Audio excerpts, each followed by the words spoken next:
Dan, All right, we're good. I'm glad you are where you are, because if you were in Florida right now, I'd really be upset, you know? Now I have to snowblow today. Okay. Okay, so I would like to call to order the special meeting of the Kings Park Board of Education. Please be advised that this meeting is being recorded. Dr. Egan, did you want to explain this MOA? Sure. You'll recall that a little over a week ago, the governor had given permission for high-risk sports to begin. However, he delegated how that would happen and whether that would happen to the local boards of health, which for us is the Suffolk County Department of Health Services. One of the pieces of the Suffolk County plan requires weekly COVID testing of high-risk athletes and coaches.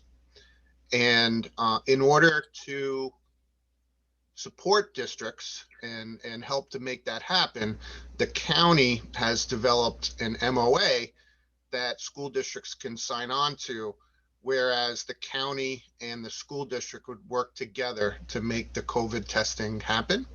The county will be supplying the COVID tests free of charge, and then the district just has to administer the tests under the guidance and supervision of the county in the school district.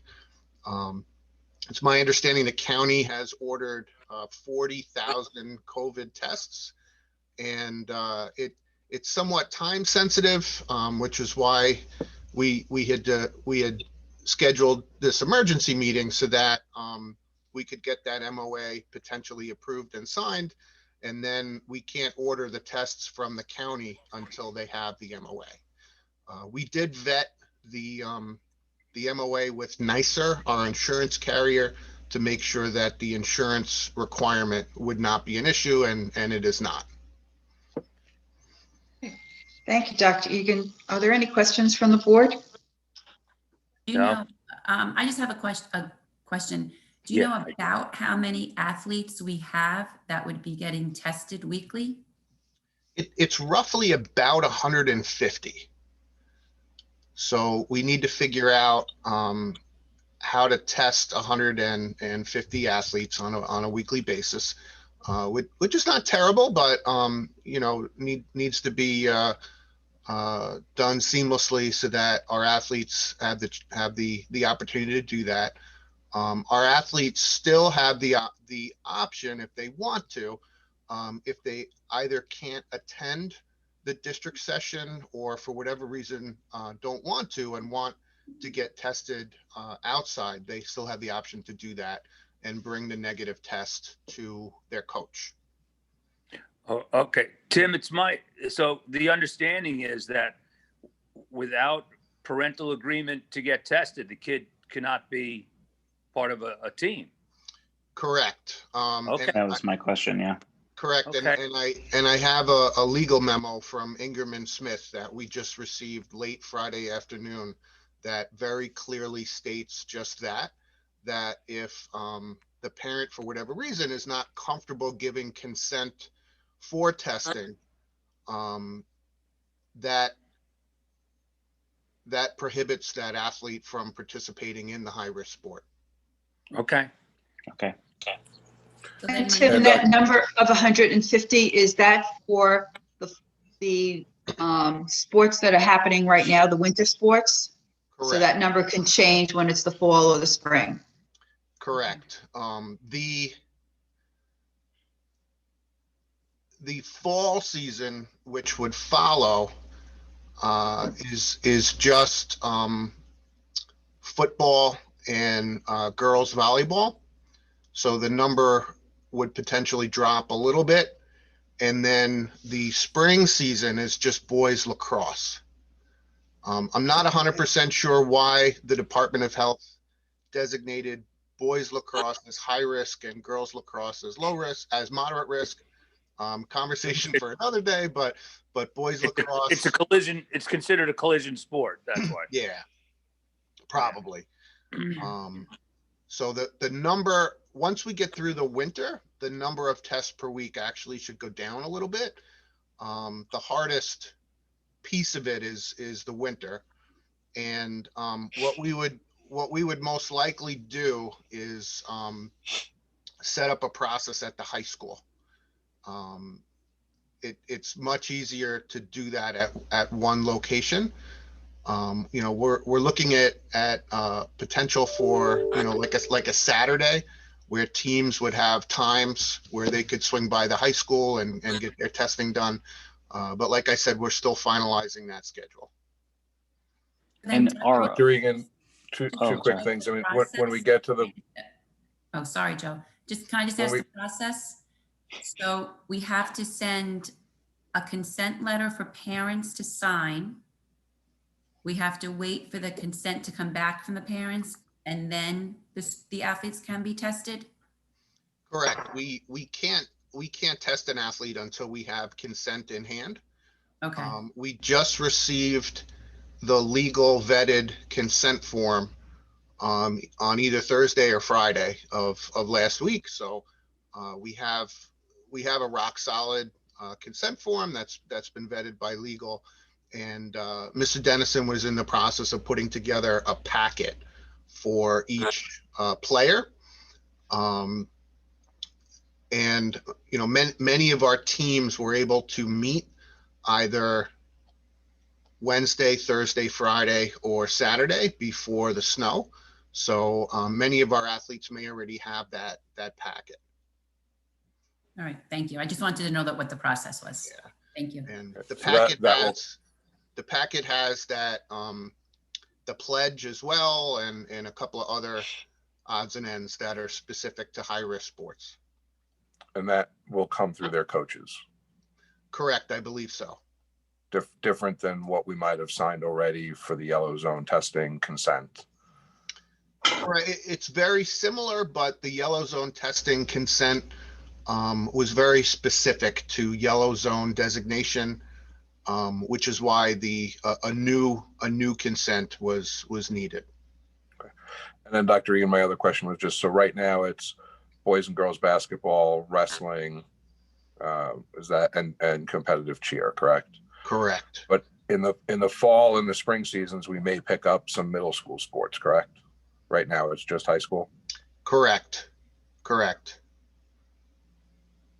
And what Section 11 decided late last week is to not run. They call it modified winter sports, middle school winter sports, which has 2 seasons. They have an early winter and a late winter.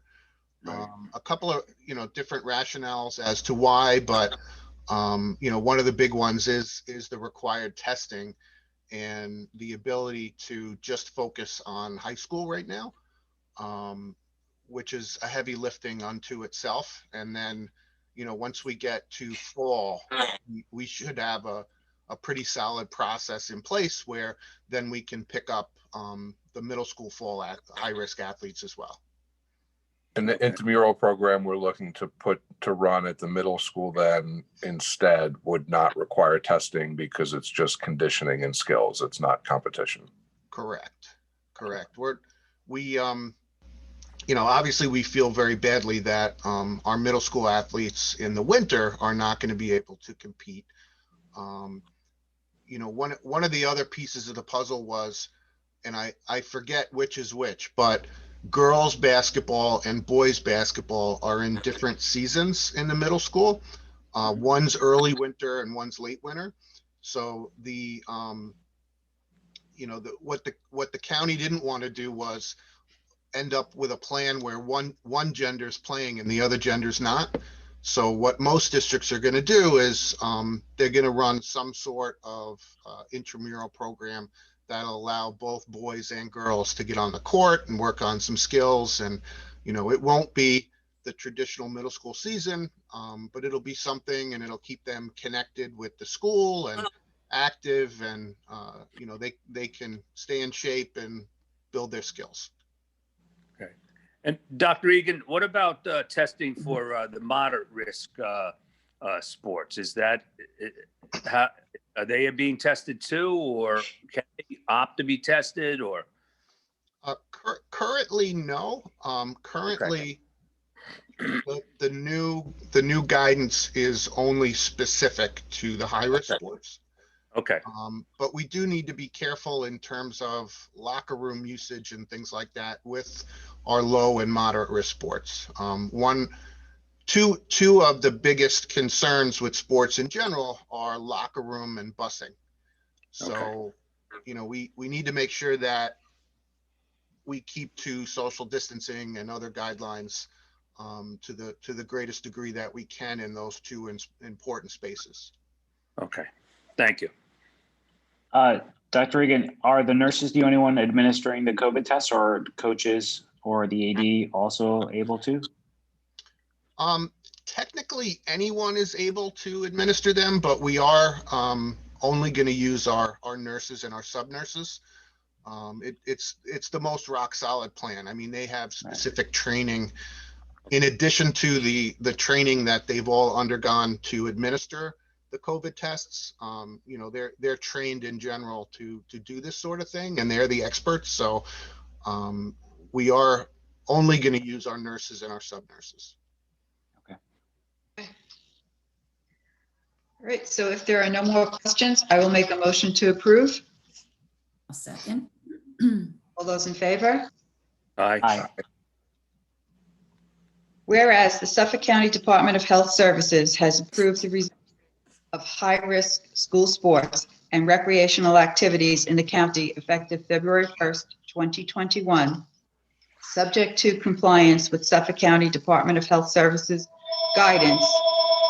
And whereas the resumption of high-risk school sports and recreational activities does not mean that such activities are without risk.